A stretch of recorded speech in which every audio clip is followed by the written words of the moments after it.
Hey, what's up everyone? How you doing? It is Asti here. Welcome to a new episode of The Road to Glory here on FIFA 19 Ultimate Team. This is episode number 75, with 3/4 of our way towards episode 100, which, I'll have to think of something good to do for that, won't I? So, you know what the team's looking like by now. You know, we've gone back to our sturdy main squad here, ready for the weekend league, and there's a couple of SBCs I wanted to complete before we get stuck into our first three matches in the weekend league. You know, I do like to sort of go into slightly more depth on them, and then throughout the rest of the weekend I'll just plow through my games and try and get as many done as I can.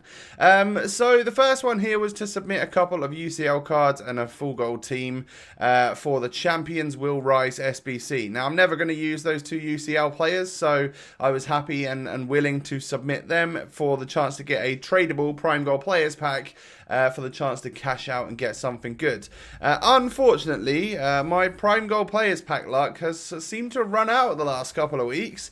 I've opened a few of them and I don't think I've got boards in any of them. It's been kind of awful. We literally get Tadic. So that almost seems as though it wasn't really worth it. But hey, we've got 12 new players that we can throw into SBCs if we want to do so. So then I decided that I wanted to go ahead and do marquee matchups. Now, I think I needed to literally buy 2 players out of the whole thing in order to complete all 4 squads. Thing to note about marquee matchups this week is that 2 of the squads are all gold, and then 2 of the squads you can pretty much use just like bronze teams. So if you've done any bronze pack method and you've got the stuff in your club, it's going to seem a little bit cheaper. And to be honest, like, you get for the Barcelona matchup, which we'll get to in a minute, you get like a jumbo premium gold players pack. So basically, if a premium gold players pack is 25k and you get a jumbo version of that, you're getting a what is a equivalent value of like a 50k pack. But just not the 50k pack that we know. So yeah, like I went ahead and submitted the next one here. I had really had a lack of Russians in the club, so I used a couple that I had. I think that was literally all I had. No, I had one more silver that I ended up just selling because obviously he was going for quite a lot. Russians and Premier League, or like Spurs and Arsenal strikers, are the ones which are going up this week, I think. And then Barca, Villarreal. I guess Barca and Villarreal players are going up somewhat as well because people want to get this pack. This is one that never comes out in the store, but I think you do get it if you finish like, is it like silver 2 or silver 1 in Foot Champs? You get one of these, or you used to anyway. So yeah, I definitely wanted it, and a couple of silver packs to start things off.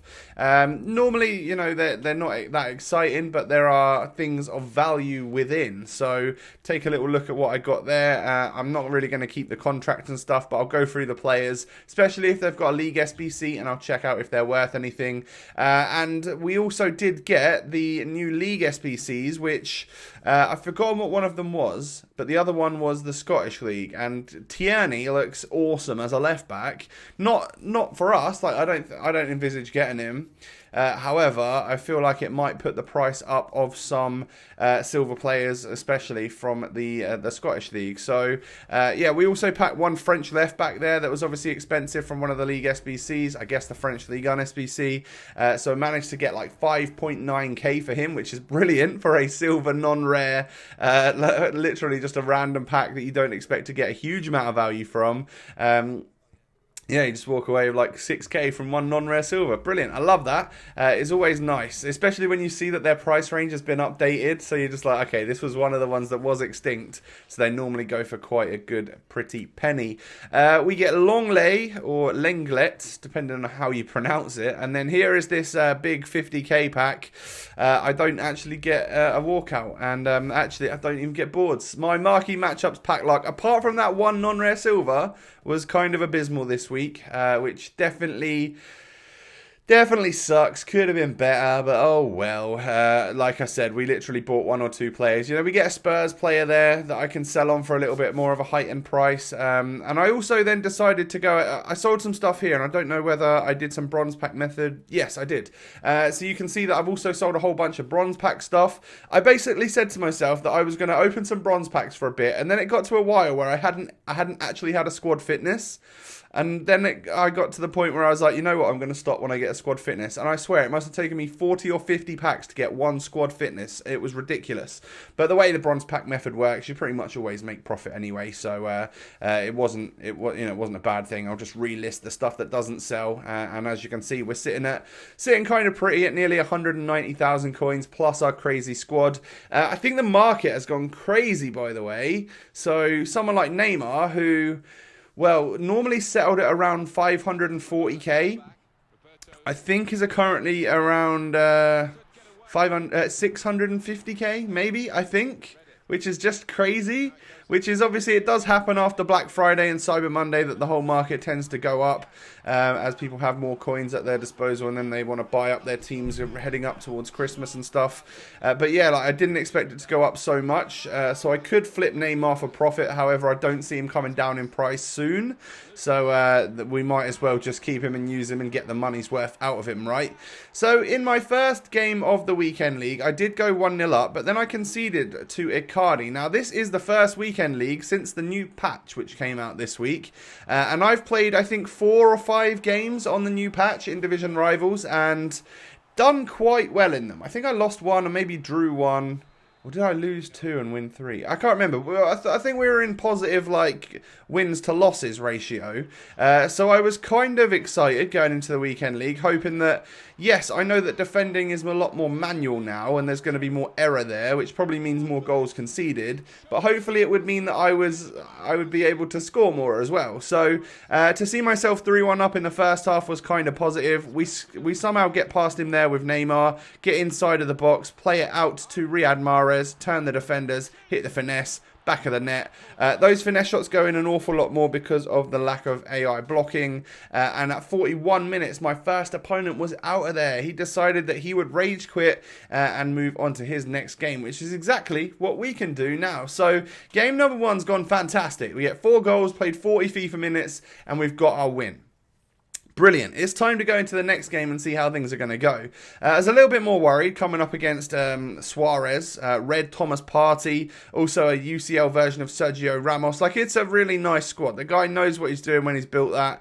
And I think he switched to a 4-1-2-1-2 in-game. Iago Aspas and Koke might be questionable decisions of player choices, but to be fair, they're both quick with good dribbling. So, you can see where my opponents come from. I hit the bar early doors. I get through with Aubameyang, cut back inside with a La Croqueta, but a good save from Ter Stegen after my terrible red timed shot. And then Mahrez, again, croquetas past the defender, but I hit that one wide of the post. Aspas then plays it through to Luis Suarez, who spots an open Koke, and that's what happens when you try and move the goalkeeper to block a shot, and you don't really know what you're doing moving the goalkeeper. So yeah, I just basically opened up the entire goal for him. So I figured, you know what, probably won't be doing too much of that again anytime soon. And he goes 2-0 up, I'm not going to lie, with Suarez there. Good goal from him. I'm really struggling with this defending. It's to a point where I can track the runs all right quite a lot of the time, and I feel like I'm putting the tackle in at the right time. However, something's not working. Something's going wrong. My high-rated centre-backs are getting nutmegged all the time, or it clearly isn't the right time to make the tackle because it's going straight back to my opponent really quick.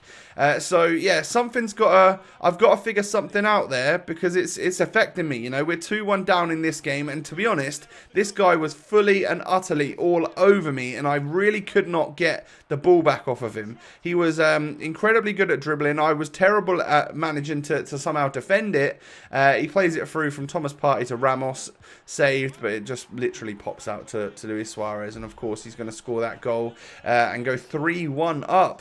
Not good, really not good. However, from kickoff, Roberto Firmino pushes down, plays it in through to Aubameyang, but it gets blocked. However, I pick it back up with an interception from Mahrez, play it down to Aubameyang, whip it back stick. Neymar is there to head home. If I didn't score that one, I think I might have rage quit because that was fully on a plate. It was ready. He had the knife and fork in his hand. All he needed to do was finish his dinner, and he was able to do that. Now, It gave me a little bit of momentum to try and spur on to get back into this game.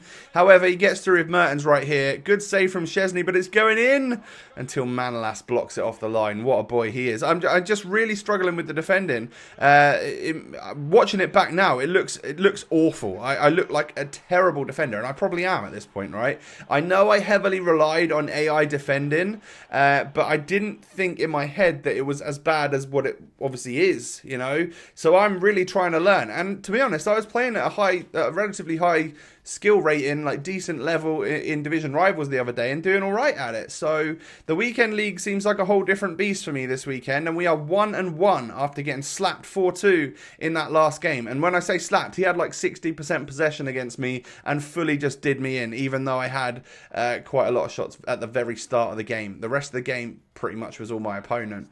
Next game, good squad. He's got Neymar, he's got Aubameyang, he's got Hazard. He's just got a nice team, you know, really good squad. Firmino plays it back to Fabinho. A couple of nice passes in there, but it didn't quite work out my way, and I didn't end up getting a goal from it. But it's these passes right here that they just cut me open. I don't know how I'm supposed to watch the play that's going on, as well as like track a runner and stuff. So again, it's just something that I really need to add to my skill set. I need to figure it out and figure it out quickly, because otherwise this could be one of the worst weekend leagues for me yet. I take the shot, good save from Courtois, and at half time it is still sitting at 1-0 to my opponent. I've never had such a tough start in the weekend league. It's been a bit of a shock to the system. Now I'll play it into the box second half. Header from Firmino, but that's never going to trouble anyone. I really wanted that to go to Aubameyang, I'm not going to lie. And then some more shoddy defending later. We push it out for a corner for my opponent. He then pushes down the line with Hazard. It seems like wing play is incredibly strong with the new patch. So if you are playing a formation which does have nice wide ability, you know, pacey wingers out there, then you're going to notice that things go a little bit nicer for you, I think. Running down the wing seems to create a lot of opportunity for my opponents against me. So I'm 2-0 down in this game. Mahrez plays it through to Sub Pato, plays it back to Mahrez. He misses the first touch. Like, it's just a shit show, really, of just terrible touches and bad passes and all sorts of rubbish. But I eventually get a goal back. My opponent decided that he'd pretty much waste time for the rest of the game, which is completely fair enough. And I end up losing 2-1. So I'm 1 win and 2 losses. I've not had a start that bad. I just haven't ever, not in FIFA 19 anyway. Normally, with this episode where I show you my first 3 games, I come away 2-1 or 3-0. And I'm 1-2 right now. So I really, really hope things change and I figure out this defending thing like ASAP, because Lasty has been exposed here for AI defending. I've been fully exposed for my terrible acts of AI defending, and now that that's less of a thing, I'm getting torn apart, absolutely torn apart. So yeah, I've fully been exposed, and I'm sure a lot of you out there are the same. You know, you relied on AI defending for a lot of it, but maybe I was just doing it so much that I didn't even realise. I thought maybe I was getting to be quite a good defender, but I guess not. Anyway, you've seen the goal-to-game ratios of the players that I've got currently. Not as good as I'd hope. Neymar's is great. Aubameyang's is all right, but there's not quite a 1 goal to game ratio there, even though the assists are quite high. Mahrez needs to step it up in order to get some more actions and contributions to the squad. That has been the episode for today, guys. Do me a favour, smash a thumbs up on the video. Your target today is 1,191 likes. If you could do that, that would be pretty awesome. Thank you so much for watching. Have a good day, and I'll catch you next time. Peace.